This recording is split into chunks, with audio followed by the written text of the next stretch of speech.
Okay, we're here with Mark Lemons, WB6BJN, and he's going to tell us a little bit about how he became a ham radio operator, and maybe some things about how to handle the radio as a blind person, and a little bit about net control. So here he is, Mark Lemons. Okay, Mark, go ahead and introduce yourself. Yeah, Mark Lemons. I've been a ham for about 40 years. Back in high school, I received my ham license. Always was interested in amateur radio, and when I was in high school, my electronics teacher, W6SQP, Jim Hansen. I was in his electronics class at Downey High School, and he told me that if I got my ham license, he'd give me an A, and because he didn't want me working around a lot of electrical stuff, being blind. He didn't want me getting my fingers in places where they shouldn't be, and so my project for the semester was to get my ham ticket, and I studied and got my ham ticket, and I've been a ham ever since. Got my novice license back. That was back in 1970. Yeah, 1970. And when did you start upgrading?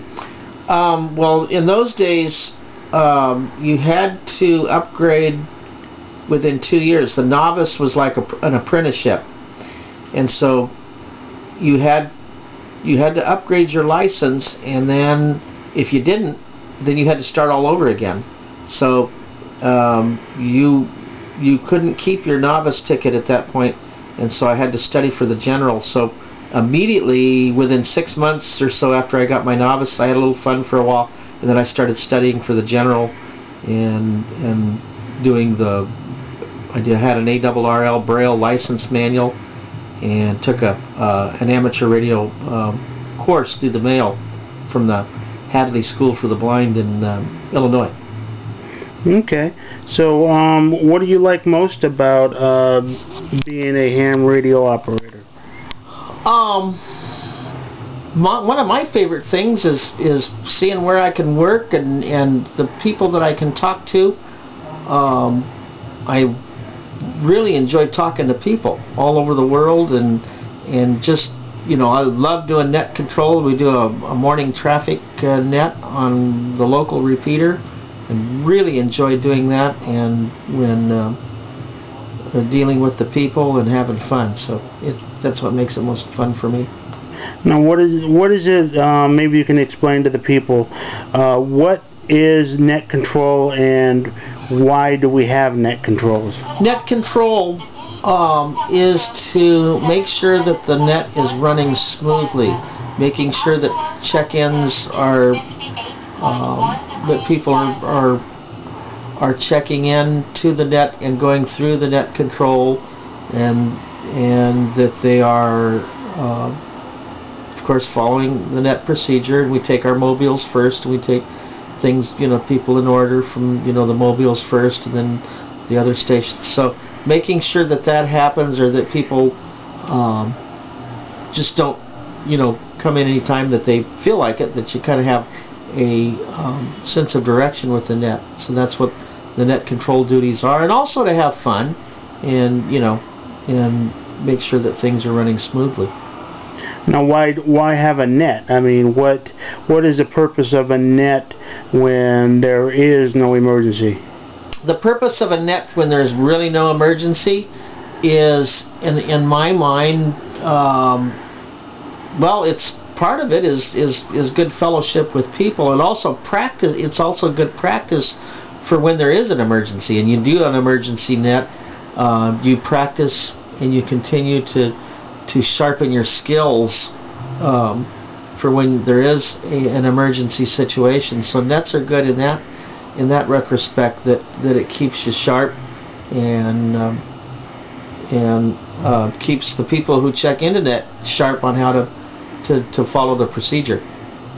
Okay, so have you participated in any emergencies, disasters or anything like that? The one that really comes to mind was we had a local situation where a little boy got lost, and I did net control for that. Where they found him, he was fine. That was through our local ARES group.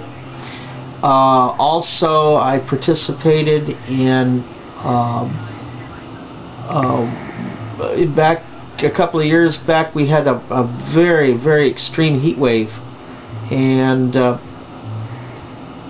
we were asked to help man the cooling centers and to bring information to those that were out there and be at the cooling centers and handle radio communications. Okay.